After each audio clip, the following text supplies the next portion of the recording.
gising ka pa? Nay, ilang araw ka ng puyat ah. Tignan mo nga yung itsura mo. Baka magkasakit ka na niyan. May exam kasi kami bukas, Nay. Kailangan ko i-maintain yung dean's list ko eh. Para pag graduate ako, cum laude ako. Para din ako mahirapan pag nag-apply ako ng trabaho, Nay. At makakabawi na ako sa inyo ni tatay. Anak, hindi mo kailangan bumawi sa amin ng tatay mo. Okay lang kami. Ang gusto ko, pag nagkatrabaho ka, ipunin mo. Para sa future mo. Okay lang kami, anak. Nakikita ko kasi, Nay, na nahihirapan na kayo ni tatay na pag-aralin ako. Trabaho namin yun, anak, bilang magulang. Kaya gagawin namin lahat para sa inyo. Pero, Nay, gagawin ko pa rin ang best ko. Bibigyan ko kayo ng magandang buhay ni tatay. Thank you, anak. O sige na, matulog na tayo, ha? Good night. Mare? Uy, Mare! Long time no see. Kamusta ka na? Okay lang naman, Mare. Alam mo ba, Mare? Yung anak ni Brenda, Diyos ko, nabuntis. Ang bata-bata pa nun eh. Chismis agad siya, oh. Di niya muna asikasuhin yung mukha niyang parang tosino. Luh! Trust the process kasi yan, Mare. Huwag mo na i-gaslight sarili mo, Mare. Kaka-rejuve mo yan eh. Tingnan mo na sira ng skin barrier mo, oh. Tapos namamaga pa yung mukha mo. Wala akong choice, Mare. 3 months na nga ang kulay red yung mukha ko. Akala nga nila ako na si Anger ng Inside Out. Gusto mo ng choice? O eto, bibigyan kita ng choice. Gamitin mo tong Glad to Glow Blueberry Face Wash. For sure, after mo gamitin to, aayos na yung skin barrier mo at mawawala na pagka-inflame ang skin mo. Gamitin mo to day and night para bongga. Salamat dito, Mare, ah. Oh, akala mo nakakalimutan ko na? Nasaan yung utang mo? Huwag ka munang dumagdag sa problema ko ngayon, Mare, ha? Anak, lalabas muna ako, ha? Bibili lang ako ng ulam natin. Nay, huwag ka munang umalis. Oh, bakit? Natatakot ka dito sa bahay? Hindi, Nay. Ayaw mo ako umalis kasi gusto mo di umalis, no? Hindi, Nay. Alam ko na to. Ayaw mo ako umalis kasi baka bigla ka may dumating na parcel at wala kang pera. Kasi ako na naman ang magbabayad. Pwede, pero hindi yun, Nay. Ano nga, ha? Huwag ka munang umalis nang hindi ka gumagamit nitong YOU Sunbrella 2% Niacinamide Brightening Sunscreen. Ay, oo nga pala, anak. Nakalimutan ko maglagay niyan. Direct pa naman yung araw, oh. Alam mo namang ang daming bad effects ng UV rays ng araw sa balat natin. Buti pa to, may niacinamide, high UV shield at no white cast. At hindi lang yon, nakaka-bright din to ng skin. Wow, anak, wala nga talaga siyang white cast at non-greasy din. Perfect talaga to. Sige na, Nay, umalis ka na. Papapuntahin ko yung jowa ko dito, ha? Ayan tayo eh. Good morning, class. Bakit ang dami nakadikit sa wall? May ballpen, may walis. Ma'am, uso kasi to. Ididikit mo yung mga bagay gamit yung wall friction. Parang ganito. O, di ba, ma'am? Ano? Wall friction? Hoy! Baka mahulog ka dyan! Kung mga bata to, kung ano-ano kasi nakikita niyo sa TikTok na yan eh. Try ko naman tong calculator. Ang saya! Tingnan niyo, dami ng gasgas ng wall, oh. Tanggalin niyo na yan. Kung hindi, i-absent ko kayong lahat. Guys! Si ma'am naman ang idikit natin sa pader. Hoy! Mangulong niya kayo! Ma'am, huwag kang matakot, ma'am. A few moments later. Hoy! Ibaba niyo ako dito! Guys, dismissed na daw tayo, sabi ni ma'am. Uwian na! Hoy! Isusumbong ko kayo sa principal. Good morning, ma'am. Ba't ang laki ng tiyan mo, Samantha? Buntis mo ako, ma'am. Hello, ma'am. Diyos ko, ano nangyari sa mga estudyante ko? Lo, blessing kaya to, ma'am. Blessing? Nauna pa kayo sa akin, ha? Okay, nagets niyo ba? Ano yung maingay na yon? Ma'am, sorry po. Lumabas na kasi yung anak ko, eh. Tama na, baby. Ma'am, nawawala yung anak ko. Iniwan ko lang kanina dito, eh. Ilabas niyo na. Kit-kit mo? Hoy! Balik pa sa akin, anak ko! Anak mo pala to? O, salo! Yung bata! Be, may gatas ka pa dyan? Naubusan na ako, eh. Ay, Be, bumili ka. Ano, pati gatas ng anak ko, ubusin mo din? Damot mo naman. Ang pangit naman ng anak mo. Aba, ano sabi mo? Che, TikTok muna ako. Uy, Be, puro ka TikTok dyan. Yung anak mo, lumabas na ng room. Baka malaglag yung sagdan. Halaan mo, para matuto siya. Hala, walang kwentang nanay to. Yak! Ang cheap naman ng uniform nila. Mukhang maasim. Walang class. 2025 na Android pa din ang cellphone. Kahit siguro Messenger naglalag dyan. Ang ganda nga ng uniform, ang sasama naman ng ugali. Naka-iPhone ka nga, talo ka pa din naman sa ML. Ipabuhat yarn. Ang baho siguro ng classroom nila, no? Tapos nag-aagawan pa sa electric fan kasi wala naman silang aircon. Feel ko pinapalo sila ng teacher nila kapag nagkakamali sila. Ang boring siguro sa classroom nila. Mas masaya pa rin talaga sa public school, no? Balita ko mga korap mga magulang niyan. Kaya madaming pera. May araw din kayo, men. Nakatikim na kaya sila ng steak? Feel ko hindi nila afford. Nakatikim na kayo ng pagmamahal sa magulang? Oh, sa pool! How dare you? Isang pitik ko lang, tumba ka na. Pipitik ka pa lang, tumba ka na. Tara na nga! Anak, tignan mo tong balita. Hiwalay na daw yung Katniel. Tingin nga, Nay. Baka fake news lang yan, ha? Pinost ni Catherine. Hindi! Hindi pwede mawala ang Katniel. Hindi niya! Catherine! Bakit niyo ginawa sa amin to? Okay na ito. Breaking news! Walang pasok on all levels dahil hiwalay na ang Katniel. Pati sa balita ang OA? Kala mo di ka nanonood ng movie ng Catherine, ha? Umiiyak ka pa nga, eh. Ayun na, nakakakilig naman. Wala nang nangyari. Hindi ko mamamatay.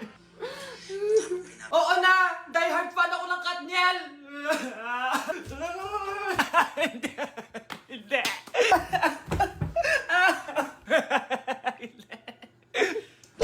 Number 1. Ano ang war na naganap noong 1939? Ako ma'am. Okay, Kyle. Battle of Yultong. Anong Battle of Yultong na yan, ha? Puro ka kasi TikTok, eh. Yun po kasi yung uso ma'am eh. World War II yun, class, ha? Puro ka kasi cellphone, kaya di mo alam. Confiscate ko yan, eh. Number 2, madali na lang to, ha? What is the Philippine National Anthem? Ma'am, alam ko yan. Yes, Scarlett. Ano kasi yun, Selos by Shaira? Anong selos-selos, ha? At di ko alam bakit ba nagkakaganto. Pinagluloko niyo ba ako dito, ha? Lupang hinirang yon. Ay, iba pala ma'am. Lahat kasi sila kinakanta yan eh. Aba, saan kayo galing, ha? Sa kantin po Ang ma'am. kakapal ng mga mukha nyo. Hindi nyo na alam yung mga boundaries nyo. Bes, alam ko na to. Magte-trending si ma'am. Hala, nakalive pala ako. Anak, pag nawala na ako, gusto ko lumaki ka mabuting tao, ha? Nay, ano ba yan? Tumigil ka na dyan sa kakaganyan mo. Pag nawala na ako, huwag mo akong kakalimutan, ha? Pakilala mo ako sa magiging anak mo. Sabi ko, tumigil ka na eh. Oh anak, tulog ka pa din? Di ba may pasok ka? Gumising ka na. Si nanay naman eh, umagang-umaga eh. Anak, umupo ka na dyan. Malapit na matapos ng favorite mong ulam. Ayoko niyan, Nay. Ay, naku, maldita na naman siya. O anak, tapos na to favorite mo lasagna. Kumain ka na. Bakit ka pa nagluto niyan? Ayoko nga niyan, di ba? Wala akong gana. Anak, anong oras na oh? Matulog ka na, ha? Hindi, Nay. Magpupuyat ako. Ano ba anak? Bakit ka ba ganyan sa akin, ha? Magpupuyat ako! Kasi miss na kita, Nay. Miss na kita, Nay. Happy Mother's Day, Nay. Ko. Yes po, ma'am. Dok, ikaw ba yan? Anak, samahan mo ako sa doktor. Oh, bakit nay? May sakit ka? Oo, ipapacheck ko lang tong skin ko kasi alam mo na, tumatanda na nanay mo. Ay, akala ko naman kung ano. Hello po, Dok. Magpapacheck up sana ako. Yes po, ma'am. Dok, ikaw ba yan? Oo, ako to. Ano ba gusto mo? Para kasing ang oily ng skin ko tapos ang laki pa ng pores ko, oh. Eh di tamang-tama pala tong product na suot ko ngayon sa'yo. Try mo tong Glad to Glow Volcano Clay Stick. 2 to 3 times a week ko tong ginagamit kaya di na ako masyadong oily. Nabawasan din yung appearance ng mga pores ko at nag-brighten yung skin ko. Hindi din to mahirap ilagay sa hard part ng face like side ng nose at nakaka-clean din ng pores. Of course, this is FDA approved and 179 pesos lang to. The best ka talaga, Dok. Parang kailangan ko din yan, Dok. Oo, Scarlett, bagay to sa'yo. Lagyan mo buong katawan mo, ha? Oh, bakit may pera na naman dito? Pinamigay ko rin ibang pera kahapon, Kakainis naman. Ma'am, may delivery po kayo. Oh, ano to? Pera na naman? Diyos ko, ayoko neto. Sa'yo na lang, kuya. Ayoko din po niyan, ma'am. Sa iba niyo na lang po ibigay. Sige na po. Ano ba yan? Ang dami ko ng pera eh. Nay, bakit 300,000 na naman yung binigay mong baon sa akin? Hindi ko pa nga nagagastos yung baon ko last week eh. Tapos binilan mo pa ako ng bagong iPhone at iPad. Bawasan mo yung baon ko, ha? Nakakainis ka. Huwag ka na magreklamo. Ang dami na nga natin pera eh. O eto pa. Hindi ko na alam kung saan ko gagastusin to eh. Ay naku, padala kasi ng padala ng pera eh. Tapon ko na lang to. Congrats, ma'am! Kayo po ang grand winner ng 5 million pesos. Ano ba yan? Pera na naman. Pwede ba hindi ko tanggapin yan? Dami ko ng pera eh. Ay, bawal na po namin kunin to, ma'am. Sa'yo na po to. Congrats po ulit. Ba't pa ako nagising? Sana ganun na lang yung problema ko.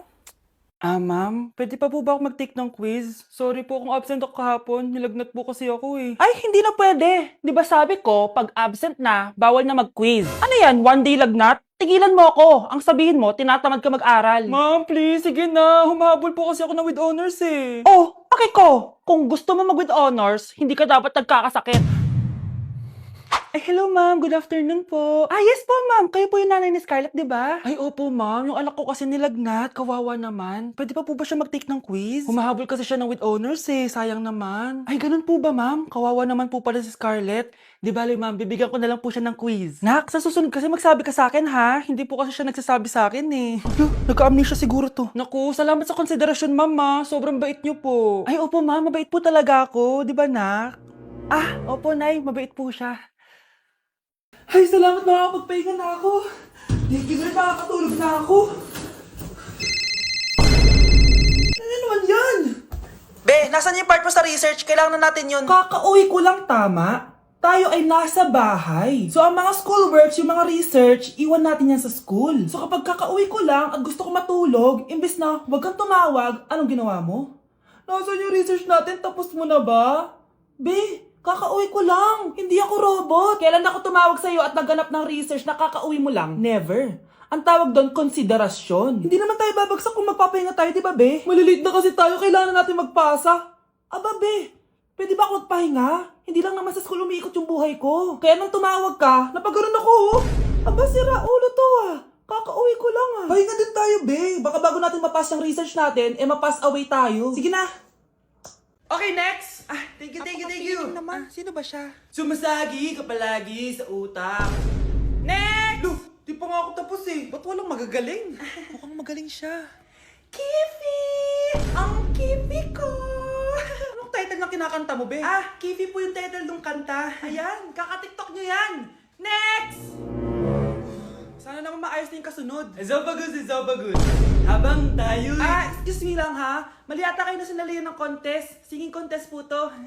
Akala ko po kasi X Factor. Bye-bye. Next! Ang pogi niya.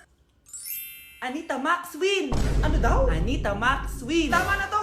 Ayoko na! Wait lang po! Wow! Yay! Uy, mukhang magaling to ah! Kalma! Baby, kalma!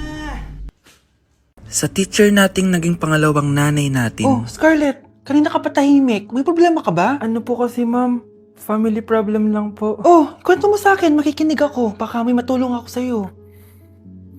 Nak, ang bababa ng mga scores mo sa akin. Nangangalap kang bumagsak. Ma'am, sorry po. Dami ko po kasing inisip na itong mga nakarang araw eh.